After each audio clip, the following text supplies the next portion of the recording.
Okay, record and share the screen.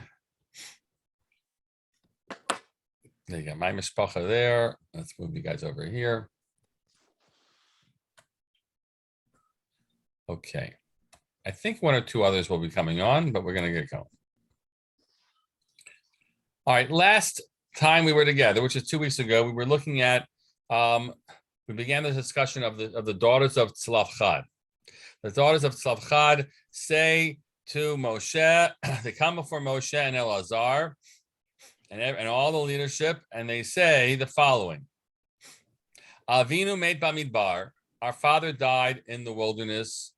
V'hu lo haya b'toch ha'edah hano'adim al Adonai, and he was not part of the assembly that assembled against God. Ba'adat Korach, in the assembly of Korach. Ki v'chet'o meit, he died in his own sin. Uvanim lo hayulo, and he had no sons. Lama yigarashim avinu mitoch mishpachto ki lo bein. Why should the name of our father be lost from amidst his family just because he has no son? Give us a holding amongst our father's brethren. And Moshe brought their judgment before God, their case. Simply put, when Moshe hears the request, and does he have an answer? No. No, he doesn't. Right. So last time we were analyzing a little bit about the yichus lines here and the nature of the piety of these women, and their claim is, right, what do they want? It's kind of a twofold request, right? Yeah.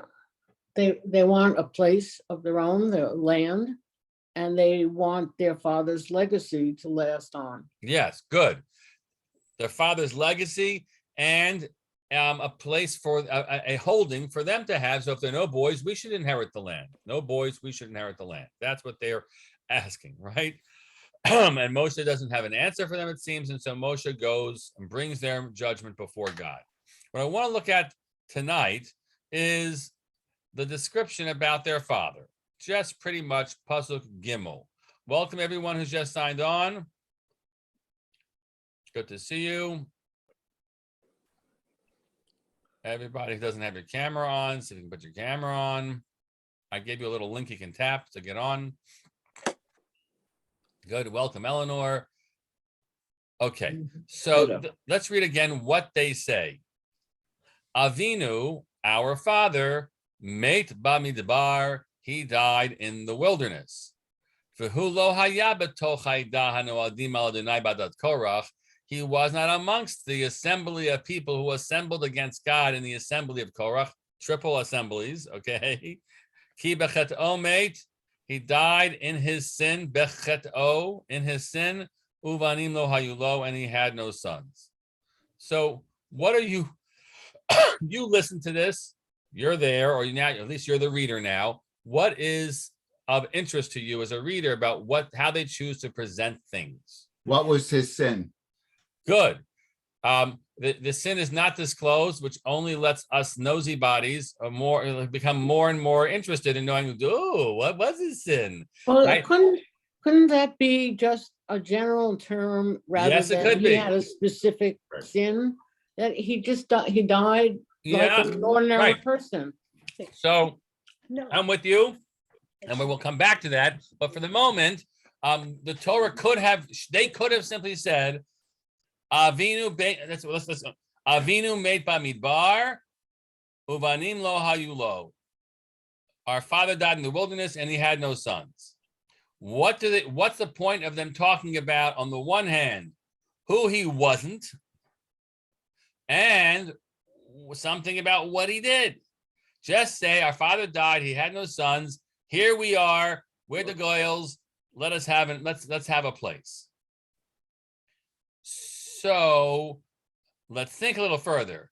Part of their claim is, why should our father's legacy be lost? And I guess they could have imagined that if their father had been part of Korach's rebellion or something else that they might have heard from him. Sorry, anybody, he's out. So they had to make, so they're trying to forestall some type of argument. Is that something going on here? That's a possibility.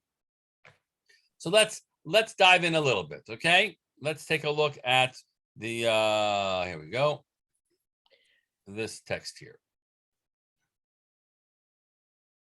I entitled it, What Was the Deal with Tzlofchod? A very professional sounding header for this. What's the deal with Tzlofchod? All right. I didn't actually translate the first one, the Chizkunim. Let me just read you that myself. Debbie, I've invited you to start your video. Can you do it? Where do I have to do that? You should have a big invitation right now on your screen that says, let's tap it. No? I have the whole quotation on the screen. And we see you. Okay. Let's pause for 1 second to help them out. Okay. We're going to get rid of the share screen. Now, do you see anything? I see you. You and the bookshelf. You don't see a little thing that says start video, tap this? For video. Okay. Bottom, Debbie. Go to the bottom, Debbie, next to the Our video. Here we go. There you go. Yay. Okay, here we go. There you are. So now Good. back to our story. Thank you. Word from our sponsors, back to our stories. V'hu lo haya b'toch ha'eda, says Chizkuni, v'lo haya ben esrim be'oto ha'perek, lihiyot ha'gezeira chala alav, ela b'chat omed v'dino le'reish. He wasn't 20 years old at that point in time that the decree should fall upon him. So anybody, let's think about that for a moment. Let's pretend like we don't know what the rest of the pasuk says for the moment, because I think this Tony kind of leads us away from the specific reference point. What did we read about this past Shabbos? What was the big event of this past Shabbos? The big terrible event? Spies. Story to spies. The spies, correct, right? And what was the decree that God said? Oh, yeah. Hold on. Hi, Judy, I'm just teaching now, okay? Yeah, I'm just teaching my class now, okay? An hour, okay? Okay, bye-bye. Sorry about that. So, are we still being recorded? Yes. Okay, fine. That's now perpetually on recorded. Okay, so yeah. So what was the decree that God had against the in response to the spies? Everybody would die in the whole generation would die in the wilderness. Right. Yom Lashana, God says 1 year for every day the spies were hatching their terrible plot when they were in Israel. They were in Israel for 40 days. So the 40 years decree. And the decree that meant anybody who was an adult and when the spy story happened would have to perish in the wilderness, right? God, and that's what we actually said. Let's go back here for a second, because that's the precursor to our discussion. We have a count of everybody. All right. This is the count that happened at the plains of Moab.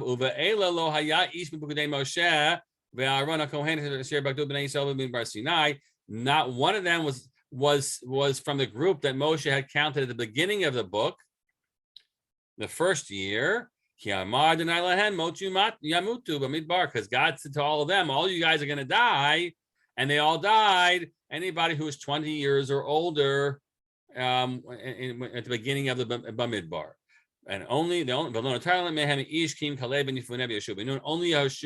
Yeshua are allowed to live on. Nobody else. We should see no more men, at least, who are over what age? 20. Over 60, right? If they were 20 years old, now they'd be over 60. Nobody over 60 is alive. No men. Okay, that's what we're being told. So our father, says the Chizkuni, was under 20 years old when that happened. Oops, sorry about that. Hold on. Our father was under 20 years old when that happened. Here we go. which means, firstly, would God have intended to give our father land in the land of Israel? Yes. Yes, personally would give him, except that he died. Okay, but the gezerah, the decree, wasn't upon him, but rather he died in his own sin, and his personal law would have been that he should have inherited. Now it doesn't fit perfectly into the pasuk, because the pasuk says, well, that's the hard part of the pasuk. Let's see. Yeah. So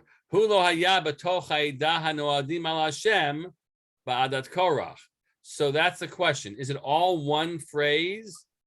He wasn't part of Koach, or he wasn't part of any attempt to band against God. The people who banded against God, or in Korach's rebellion, in which case the first one could indeed refer to the people who all banded against God to say, don't send us into Israel. Okay? So he wasn't amongst those people, so he should have inherited. Okay, let's go back.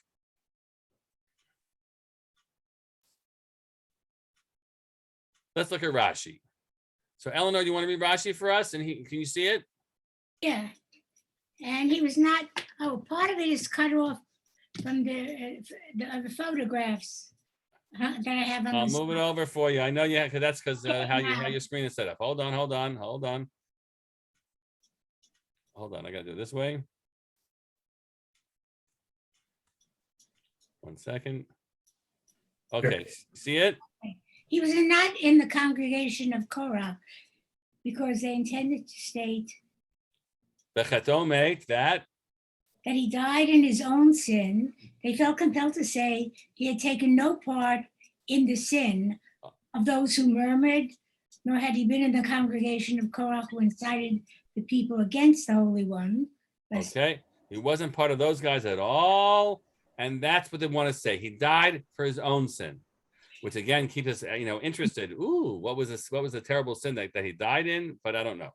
Let's take a look at, if you wouldn't mind, continue with the Ramban, who quotes Rashi and says, I don't get it. Okay. Rashi did not explain why they, the daughters of Tzlofchod, came to say that he died in his own sin when they should only have said, our father died in the wilderness and he had no sons. Yeah, for that.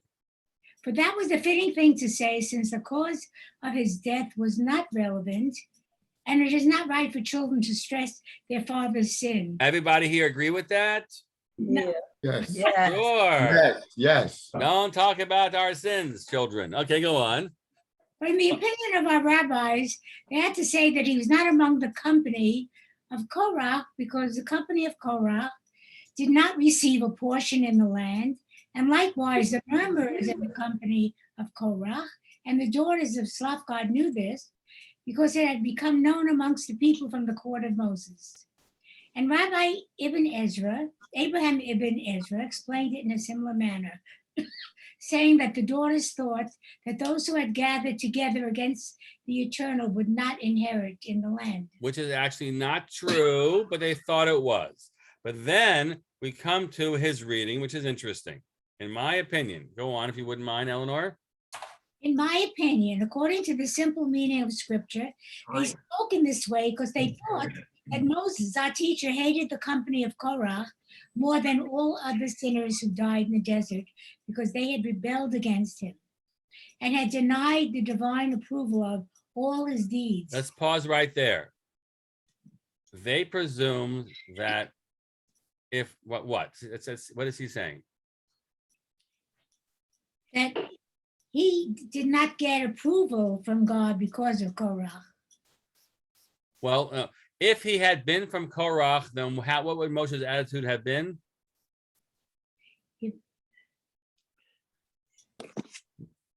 If you had to make a list, who does Moshe hate? Oh, he hates all the people who were with Korah. He hates Korach and his group more than anybody else. He doesn't hate the people that worship the golden calf. He doesn't hate the people who even the people who were with the spies. Right? Somehow Moshe can make his peace with all of them. There's one cluster that Moshe has no ability to overcome animus, and that is Korach and his crew. Because they attacked Moses personally and Because they directly. rebelled against him and denied the divine approval of all his deeds, right? And this is what, if you listen to Daily Dose of Torah, that's part of what we're talking about this week, right? Right? They keep on accusing Moshe of making up a bunch of lies about God, giving him authority and giving Aaron authority, and that Moshe is like gets to his, cuts him to the deepest place. So they are making sure. I just want to make it clear, Mr. Moshe, that he had nothing to do with the people you hate, right? That's what they're saying. Go on. Just lost it. Somebody else has to take it. You lost it? I lost it. It just. Hold on. I'll make it easy and I'll bring it back up. Now you'll see it again. Yes? Oh, yeah, I got it. So, therefore, they thought. So, in my opinion, according to Let's the. skip down a few lines. Fourth line down. Therefore, my cursor is therefore. Therefore, they thought that perhaps because he hated them, the company of Korah, he would say, let there be none to extend kindness unto him, neither let there be any gracious unto his fatherless children. Therefore, they informed him that he, their father, was not one of them. And they furthermore hinted that he was not amongst those who died in one of the plagues, which came as a punishment for the sin of the people, but that he died a natural death in the wilderness in his bed. We'll come back to that in a moment. Okay. So he's not the awfuls. He died in his own sin. Okay. Rabbi, Yeah. I don't understand. Those who went with Korach, did they enter the land? Well, the people who were Korach's family and Datan and Aviram, what happens to them? They got killed. Yeah, sorry about this spoiler alert for this week's Parsha, but they all get swallowed up by the earth, right? And the 250 men who bring the Ketorah, they also get killed. But I'm guessing there might have been other people who were like his press agent and his he slept his bags for him, who maybe Moshe would also go after or something like that. So like nothing at all to do with Korach. Don't look over here for a Korach person. He wasn't that. So what does it mean he died in his sin? So Rashi said, let's read this up. When do you want to read it for us? But he had died through his own sin only, and had not made others to sin with him. Okay. He died through his own sin only. What was his sin? We don't know. We don't He know. had not made others to sin with him. He did not make others sin with him. Let's read this further. Wendy, you want to pick it up to Bechor Shor? Okay, he died in his sin. That means to say, no others died for his sin, and he did not cause others to die, as did the spies, who caused all of Israel to die in the wilderness. Or like the assembly of Korach, who sparked against Moshe and Aaron, and 250 men died. And in the aftermath, 14,000. It is just that those people would not take part in the division of the land. But our father, he died only on his own. The word just here means it will be just and correct for those people. Anybody, and this is the phrase that we often use, right? A chote is one thing, but a machati, someone who makes other people sin, that person is detestable before God, and God would have prevented that person from the opportunity to inherit in the land of Israel. So when they say he died in his sin, they mean to say he didn't make anybody else sin. He ate chazer in his bedroom, right? Fine. He didn't. He go out and try to convince other people to eat chazer. I'm making that up, saying we don't have the answer yet, right? But whatever his sin was, he did by himself, nobody else. Okay, let's go to Yehuda Levi, and then we'll go back to the Ramban. Hedda, you want to read for us? Okay. And he was not among the company. The daughters thought that the children of those who gathered themselves together against the Lord would not inherit. But he died in his own sin. Rabbi Judah Halevi, the Spaniard says, but he died in his own sin, is to be understood as connected to, and he had no sons. It is as we say today, such and such occurred to so and so because of his sins. This interpretation is not far off. So he had no he died in his sins and he had no sons is a direct line. And that is to say God punished him somehow Because he had no sons. that he denied him sons. We said, but he's trying to figure out what's the relevance about saying he died in his own sins. But so the answer is it's part of the next phrase. Let's look at the text again. Right. The comma is here, but other Korach et nachta. He says he died in his sin and he had no sons, meaning the upshot of his sin is that he had no son, and that's why we're here to talk to you today, because Tati had no boy, Hashem punished him, but at least he has us, so let us at least inherit. Something like that. Okay, interesting read. And by the way, the Ramban likes his reading also, but let's go back to what he said, the Ramban. Yeah, rather, let's want to read this well, Hedda. Rather, he died, not Rather, died. he did. He died. It should But be he died. died I on his spelled it own wrong. sin. And they said that he had died in the wilderness in his sin because he was not worthy to enter the land. And this in itself is considered the punishment for a sin. Or it may be, as the poet Rabbi Yehuda Halevi of blessed memory explained, that it is connected in meaning with the phrase following it. And he had no sons. As people say nowadays, such and such an event happened because of certain sins. Okay, so let's put it that. Well, he quotes Ramban again. I like the very first line, means to say he died of his sin, means that he died in his bed. We're not told whether that bed was in Eretz Israel or not. No, it's in the wilderness. He's in the Yes, wilderness. in the wilderness, all of a sudden. Yeah. But, Why didn't he get into the land? well, because they haven't gone in, right? They haven't gone into the land. They haven't gone in yet. They haven't gone in yet, right? They're still waiting to get in. Moshe's just they're just talking about divvying up the land now and preparing for it. So the reading is, let's go back to what Wendy said. To say he died in his own sin really means, like, anybody on the Zoom who has done no sins, please raise your hand. So the turn of the phrase means to say he wasn't part of those evil guys. He died with his own sins. Like everybody will die in his sin, not necessarily because of his sin, but he died with his sins. That's all. Like it could be. I'm not sure what I'm saying exactly, but that's a simple read of the text, right? You should know our dad was a regular human. Who whatever he says he did, he wasn't like the troublemakers though. That you should know. Again, the Ramban kind of said like, well, why bring this up?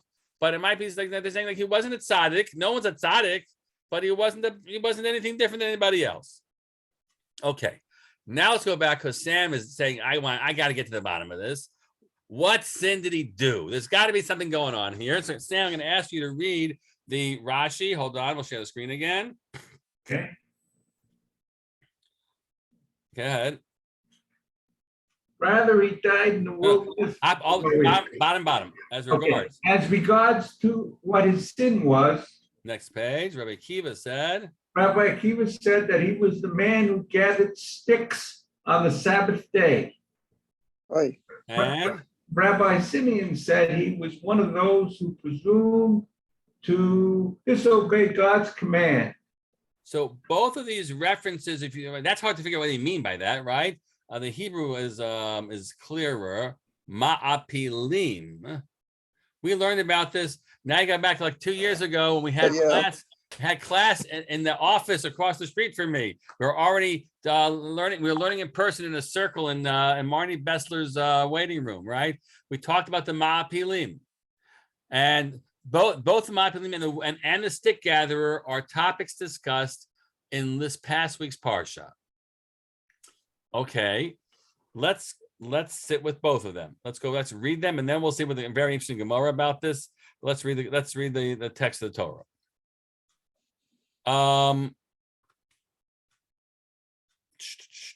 Let's go to the stick gathering first.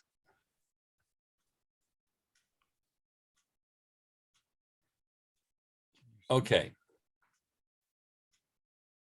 Vayiyu b'nei Yisrael b'midbar, chapter 15, verse 32. The children of Israel were in the wilderness. Uvayimtzeu ish mikoshesh etzim b'toch haShabbat, b'yom haShabbat. They found a man who was gathering sticks. He was breaking sticks. Not clear what mikoshesh means. This he's gathering up bundles of sticks on Shabbos. Are you allowed to gather sticks on Shabbos? No, you're not allowed to gather sticks on Shabbos. There's no eruv, sticks on muktzah, whatever it's going to be. Vayakrivu oto hamotzim oto mikoshesh etzim el Moshe ve'Aaron v'kol ha'edah. And the people who found him gathering sticks brought him to Moshe, Aaron, and the whole assembly.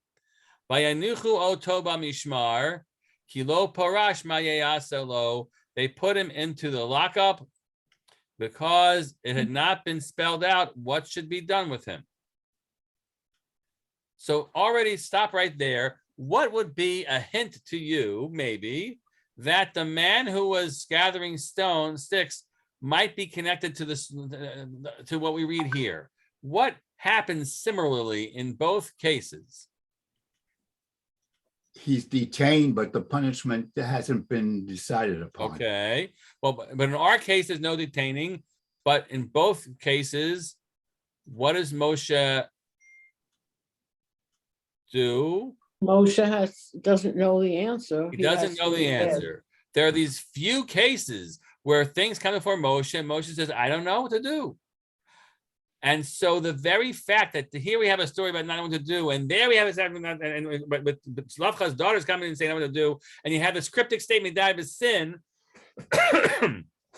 can perhaps say, oh, maybe these two stories are meant to be hinting at each other, or we're hinting back to this event. What happens to the man who gathers stones? We should take a note of it and not be too freaked out about it. God says to Moshe, this man shall certainly be put to death. The entire assembly should stone him to death outside the camp, and they do that. Okay, so it's not a very happy ending to this person. Okay, so is he a bad person? He did a bad thing. He did a bad thing, right? Bad thing. He transgressed the Sabbath. Now, and the punishment for transgressing the Sabbath is very severe, and that's what's here. There's a whole debate about what it means to tell us when this event happened. Bamidbar. So what wilderness were they in? Chapter 15.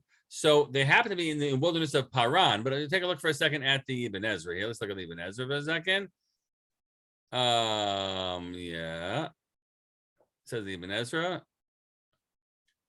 I believe the reference is to the wilderness of Sinai. Or I mentioned why this chapter fell into the spies. So this is much earlier. They entered Midbar Sinai much earlier. It's not that. Midbar Paran is where they had been when they were getting ready to send the spies and ready to go into Israel. So this is still when they're in Sinai, which means that they are just weeks, maybe just weeks out of Israel, out of Egypt. Right. It's one of the early. So they're there for a year. They're in Midbar Sinai until a year passes. They build the Mishkan and they leave Har Sinai and Midbar Sinai. That's true, but It will be after Sinai. What's that? It's after the Torah was given. Why do you say that? Because that's where it said don't work on Shabbos. That's where you have the rules of Shabbos. The truth is you have the rules of Shabbos already even earlier. Once when they come to the waters that are bitter, the Torah says that's where God gave them chok and mishpat.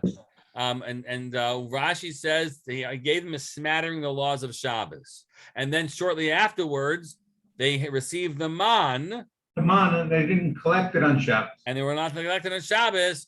that lays out the rules for Shabbos, right? So it could be very early on, but the earlier it is, the more gracious internally we might be to someone who might not keep the rules, because they're just getting comfortable with the rules. But Now, God says he's still to put him to death. That's still the hard part, right? There is still a decree of punishment here, but he suddenly he's not a rebel in the same way. He did a terrible act. Maybe it's defiant. I will tell you, there is an approach that suggests that it was a purposeful act so that Jews should learn a lesson from him. I know people are going to have a hard time taking seriously all the rules of Shabbos. So I'm going to break Shabbos. I'll take one for the team, and then God punishes me. And then what will everybody else make sure not to do? everybody needs. Gather wood on Shabbos, right? As if he throws himself on the electric fence to show everybody how dangerous the electric fence is. I have a question. Go ahead, Wendy. Go ahead, Wendy. If he was a young man, not of age, at the time of the decree, Yeah. then how old could he have been when he was if he was the man gathering sticks? Good question. So I don't know if the Ibn Ezra thinks that this connects them together. I'm just pointing out what the Ibn Ezra says about this event. But that's a good point. How he has 4 daughters and he's not yet but no, he can be older now though. According to this opinion, he can be an older person, right? He could be 50 years old when he does this.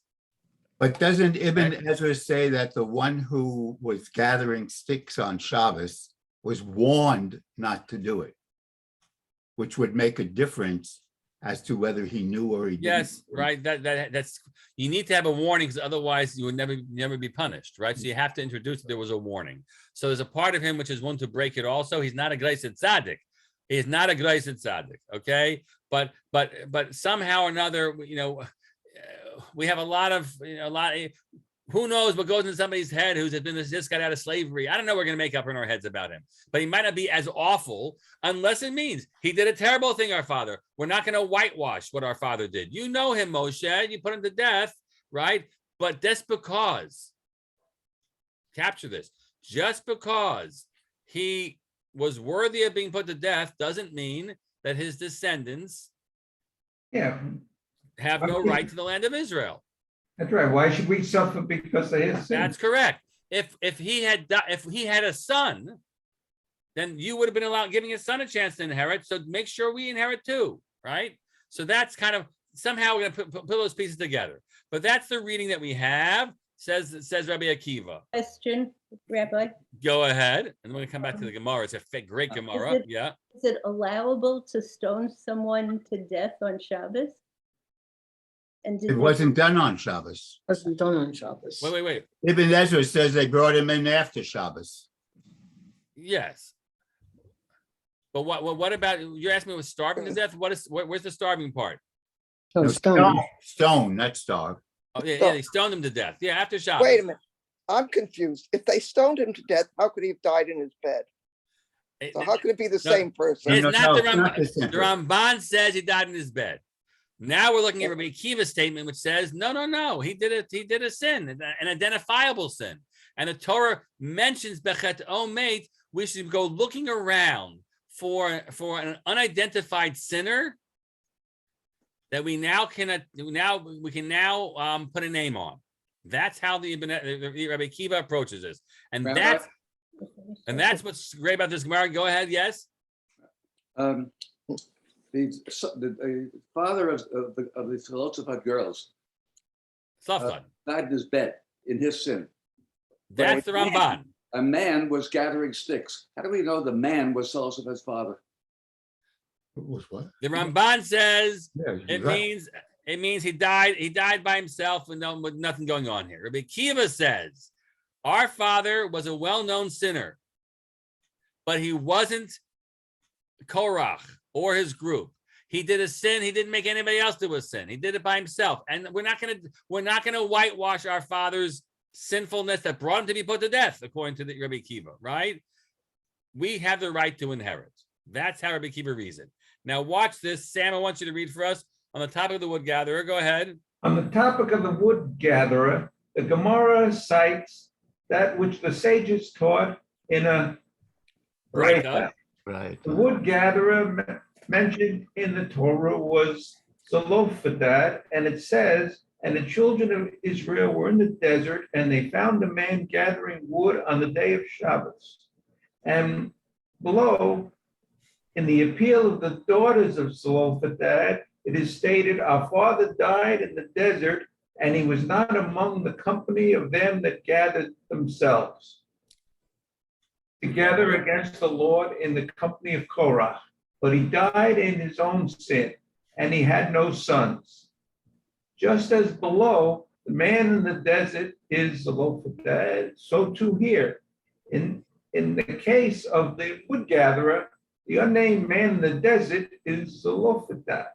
This is the statement of Rabbi Akiva. Okay, that's what Rashi was referencing. And now look what Rabbi Yehuda ben Betera says back to Rabbi Akiva. Go ahead, Sam.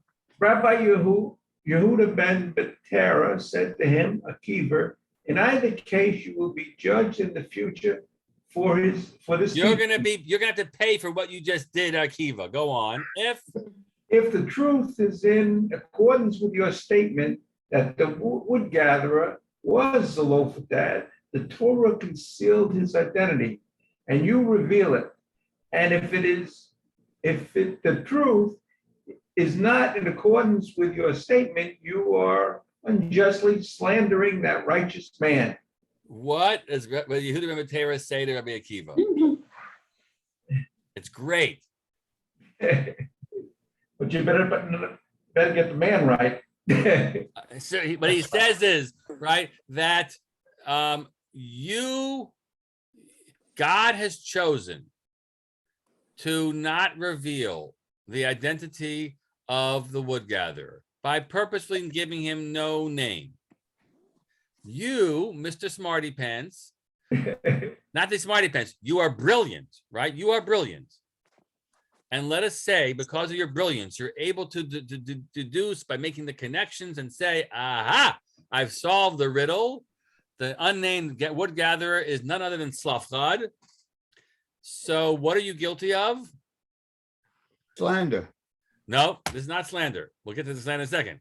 You're guilty of unmasking someone whom God wanted to mask. God chose to hide his identity for his own, I don't know, his own respect, for whatever reason God had. You know more than God, Mr. Rabbi Akiva, that you're going to reveal him to everybody, right? You're going to pay for this in the world to come. And he says, let's say you think you're so smart, but you're wrong. Now, Jerry. Yes, now it's slander. Now you're guilty of slander.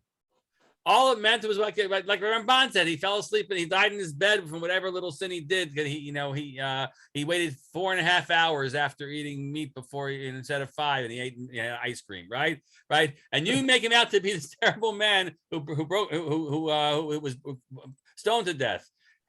Totally wrong. You're going to pay for the slander. It's great. But it says he died of his own sin. There can be, 1,000 ways to sin. That's correct. Why all of a sudden you're zeroing in on this as he's the one I gave you some of the sticks. Some of the textual hints at this, right? The very fact that you have 2 cases when Moshe doesn't know what to do leaves you saying, the Torah wants you to start connecting these 2 cases, right? That's there. And here's another version of it. So there's some brilliant way in which you're making the connection. And but it's just great. Yehuda ben Betera, we love Rabbi Akiva. He's great. Yehuda ben Betera says, sometimes don't use your brilliance. It's not your business, right? We spend all our time trying to figure out, it's like they finally decide to protect the innocent. And a bunch of names, they produce for you a redacted text and they put it on the internet. And you're able to use some technical mechanism to see beneath the blackened out parts, right? And say, aha, it was so-and-so. He said, like, good for you, right? You just blew a guy's cover. We were trying to protect him, his family, this and that. Like, good for you. You can go home and feel real smug about what you just did. So that's kind of what Zara says to Rabbi Akiva. I think it's amazing. So now, the other opinion is, So let's go back. What's the other opinion? A different state. He wasn't from the guy who gathered sticks. Rather, he was from the Ma'apilim. Now, that's, I find more interesting, because let's look at the Ma'apilim. Also in last week's Parsha, the spies come and they get everybody all caught up, and then everybody's crying, and then God says, that's it, I want to wipe him out. Then Moshe begs God to be merciful, and God's mercy is, I won't wipe them all out, but I'm not going to let them go to Israel. That is done. There's no changing God on that. Moshe recognizes that very clearly. He backs off. He saved their lives, but he sentenced them to Valgarin in the desert for 39 more years, right? So then what happens? Let's read this. So are those spies viewed as having sinned and caused others to sin by the others crying and being in coordination with them? Yes. So now let's read. The next day, a group of people rose up. By Alua Roshahar. I skipped that. I'm sorry. And they went up to the top of the mountain. Lemor saying, Hinenu ve'alinu el hamakom asher amad Adonai ki chatanu. Here we are. We want to go up to the place which God has said, because we have sinned. Bechet omet. He owned up to his sin. We'll see how it goes, right? We've sinned. Their sin was crying about not wanting to go to Israel. No. We did a terrible thing. We want to go. Why are you going transgressing God's word? It's not going to be successful, kids. Al talu, don't try to go up. God is not with you. You don't be wiped out in front of your enemies, because the Amalekites and the Canaanites are there before you. You're going to die by the sword there. You're going to fall. God's not going to protect you. God has turned away from God, and God's not going to be with you. They defiantly insist to go up towards into the hill country. But the ark did not go. Moshe didn't go, right? And they said, we're going to Israel anyway. And what happens to them? They all got killed. The Amalekites and the Canaanites who dwell in the hill country came down and struck them, and a terrible blow all the way to Harmah. All those people died. So did they do a sin? Yes. What was the sin? They didn't listen to God. God says they're not going in, and they try to go in anyway. So if you remember, we studied about the Ma'apilim also there in the office across the street from me. And it's interesting to note that in folk culture, this is a sin which somehow we feel is a heroic sin. I mean, God said don't do it. They did not listen to God. But at least I don't listen to God and I worship an idol. That's a terrible thing. I don't listen to God and I try to go to Eretz Yisrael. I did a sin, but there's something about me which is still virtuous in the sin. Yes? Do you feel that? They said we made a terrible mistake yesterday. We got ourselves all caught up in this in the spies things, and we said ridiculous things. We want Israel. We want to go to Israel. God says, no. I'm punishing you, and they push through anyway. So God lets them die. I mean, here's what happens. He's not with them, and they fall to the sword. But they're the kind of sinners who are somehow we feel a bit of connection to positivity towards. So now, come back to the daughters of Tzlofchod. Yeah, Back to the daughters of Tzlofchod. What do they ask for? A brother to inherit. a legacy to inherit some land. Right. We want Eretz Yisrael. We had our brother, we had no brothers. Our father died. Our father died bechet'o. In his sin, he didn't listen to God. But Moshe, he's a guy who really actually had a love of Israel. Lama yigar Rashim. Why should he be left out? The name should not be there, right? Let us have an inheritance there. There's a bit here that says that that his sin somehow is a badge of some type of positivity around it. We deserve it, right? Any other sinners, I understand you might make a case, no Israel for you. Give our father's descendants Eretz Yisrael. Okay, there is one more teaching here, which is actually, we'll put it aside the Rashi. Which What was the answer? Yes or no? Which one? Which one is it? Yeah. These are all attempts to interpret a phrase which is not clear. So we have a bunch of approaches. Some approaches. Were the daughters given a place or not? Next week, patience. Yes. Okay. That's what next week a little bit, and we'll finish it up then. But there's a version of it which actually Rashi makes it out like you should know he's actually basically a righteous man. We should think positively of him, and go back to that other version which we said everybody has a sin, but he's basically a tzaddik ben tzaddik, and don't worry about it. Next week we'll try to finish it up. How many of you could learn on the 4th of July evening? Fine. No, No, Sure. Jerry? no, we can't make it. You can't make it. Everybody else could, you think? Mhm. Okay. Because we might be learning then. Let's turn off the recording.